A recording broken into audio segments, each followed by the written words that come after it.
Well, hello everyone. How's everyone doing today? I am doing pretty well. So, this is what I want to do today. So, I looked on Pinterest. You know, every week I like to go on Pinterest, look at some crafts, and then I like to do those crafts just to see what they're all about. I am putting a little bit of a twist on this one because they wanted me to use glue that had black in it.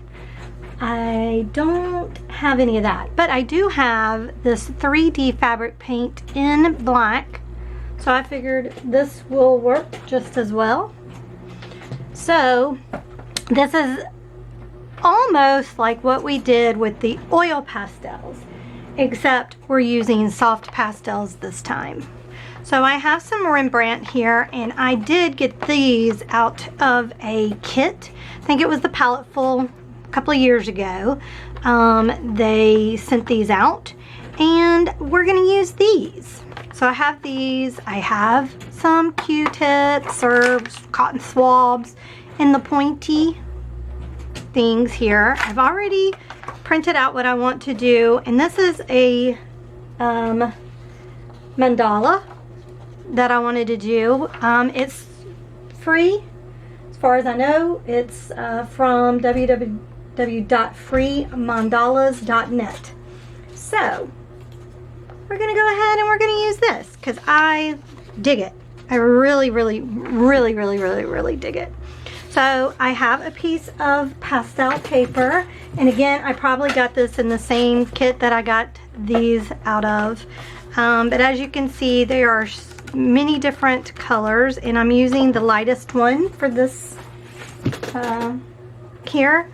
So what I want to do is I'm going to try to center this the best that I can on this big sheet of paper, because I do want this whole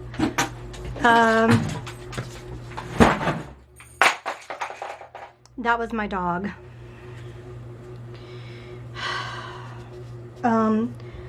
So because I do want to use this whole sheet of paper, I do believe, because I think it'll go pretty quickly. I'm just going to, ooh, I don't want to use that tape. I just want to tape these down on the paper so that it doesn't move, and I will be getting my light box out so that I can trace this.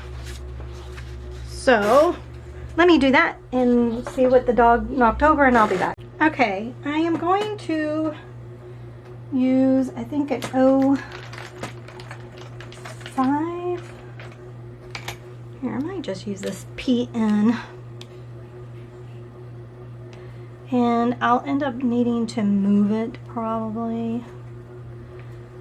So I'm just going to trace this ever so carefully.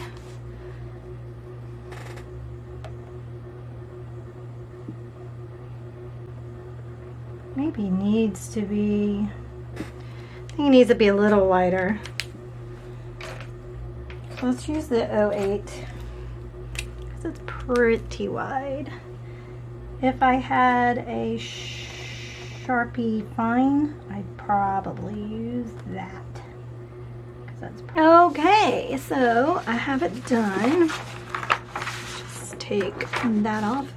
I may have put it on the wrong side, but I don't think there's really a huge difference. That probably took about 15 minutes to do. Not too awfully bad. Alright, now for the fun part. I'm going to go from the in to the out like I did before, because you know, if you go like this, you're going to smudge it. So let's get these. This is called the Desert Palette. So, oh, already I've made a mess. And then this is called, this is really pretty.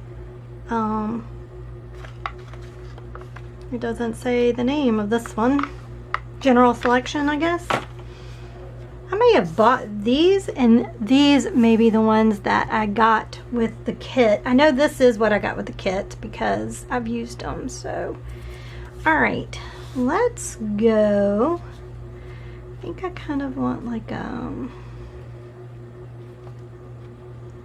these are going to be, of course, different than the oils, because with the oils, if you remember, we could just do an outline, and then we can we needed to use baby oil or some kind of oil to help spread it.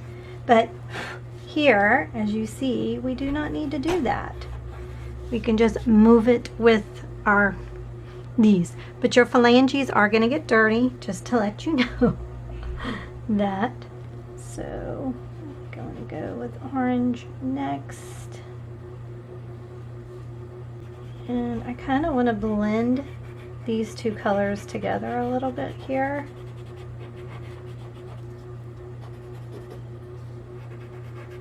And I use a clean side to clean up any of the mess. Okay, nice. Now I think I want to go with this color.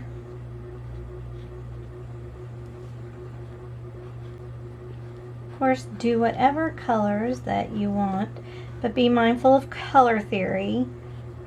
You don't want to put too many things close together that if you mix them, they're going to turn into mud. For example, this orange and blue look really, really good together. However, they are complementary. They're on the opposite ends of the color wheel, so if you mix it too much, you could end up with some mud or brown. And unless you're going for that, just be mindful of all of that. Nice. I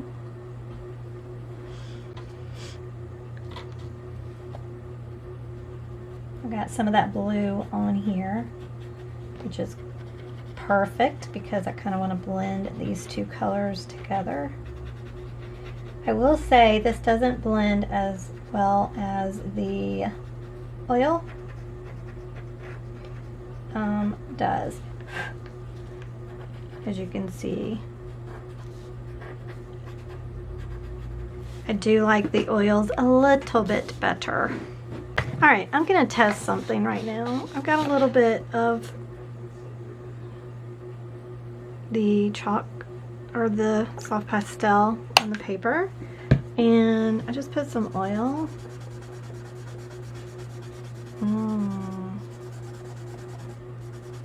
Wow, let's do that. So oil works really well with this as well, it looks like. I guess it's whatever way you want it to look. Like if you want it to have the texture, then don't use the oil.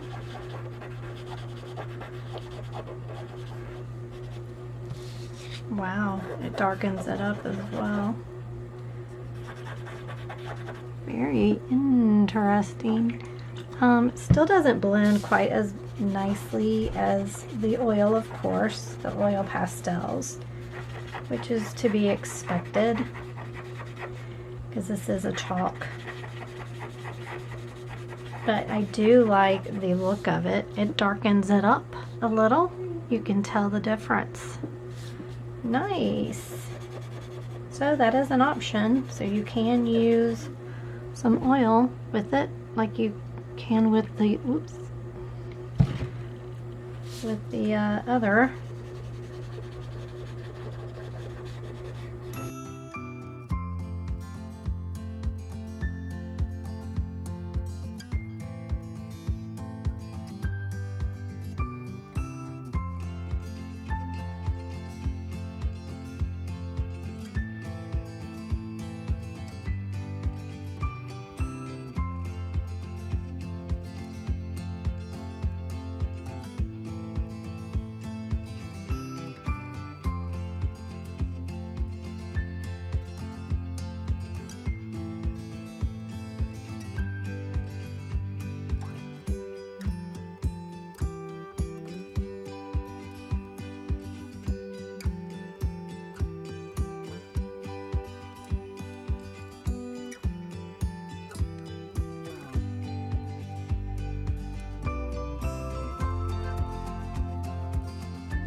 step, and that is to use the 3D, the 3D paint. Scribbles, stickle, or not stickle. Oh, stickles would be good. You could put glitter glue on it. Why not? Okay, now this looks like a very...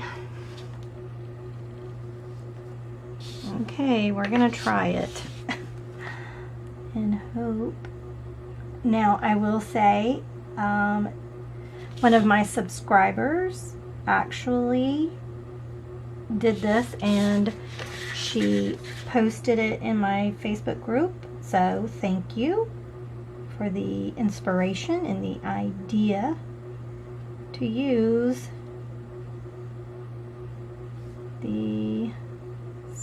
this puffy paint, whatever you want to call this, to use it as the lines. Oof, y'all. I don't know if I like this.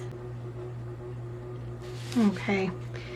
Alright, well, here is this monstrosity. Okay, so it is dried. It's been overnight. And I will say, I like it more now. I went ahead and I cut it out. But I do like it better now than I did when I first got it completed. When I first got it completed, I just felt the colors were not vibrant. They were a little muted. And I still kind of feel that way. Comparing it to oil pastels, it is a little muted. But now that it's dried and the oil has been absorbed or dried or whatever happened to it, it does look a little bit better to me. I love the concept of the slick paint or the fabric paint. So I really do love the concept because it does look like stained glass.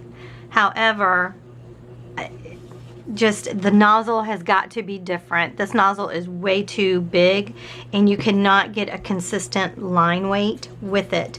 There's some spots, like I didn't even go around this and I didn't do the lines because I knew it would just gunk it up too much. And that's what happened with these like little swirls, you know, and like it would get fat here and it was light here, and so it's just a little, it was difficult to work with it and be consistent. I do have some bottles that have a very, you know, the thin nozzles. That would probably work really well to make it uniformed and consistent. So you would probably just need to transfer your paint over. And I don't know if fabric paint, if manufacturers even have a pen. If they do, that would be even better. That, you know, at least have a smaller nozzle tip. But other than that, I mean, I had fun no matter what. I did get a little aggravated. I'm not going to tell a fib. I did get a little aggravated because it was so messy. The chalk was so messy because of the dust. I mean, I tried to be very, very, very careful. But even if I just barely touched with my hand, and if I didn't realize that I had done that, and then if I went and just did like that, it would transfer that chalk over or the pastel over, and it just made it really messy. So I was not a fan of that. And even with the oil, they do not blend as well as the oil pastels, because, you know, I tried it with just a cotton swab and it wasn't blending very well. Then I went to the oil and it blended better. But as you can see, even here, they just don't blend very well. But of course, there's different mediums for different things. So, but all in all, I had fun, and I hope that it inspired you. I hope that you enjoyed it. If it did inspire you, if the video did inspire you, please give it a like, subscribe if you've not subscribed. That will just help my channel to grow, and I would appreciate it. All right, y'all. Y'all be good to one another, and I'll talk to you later. Bye.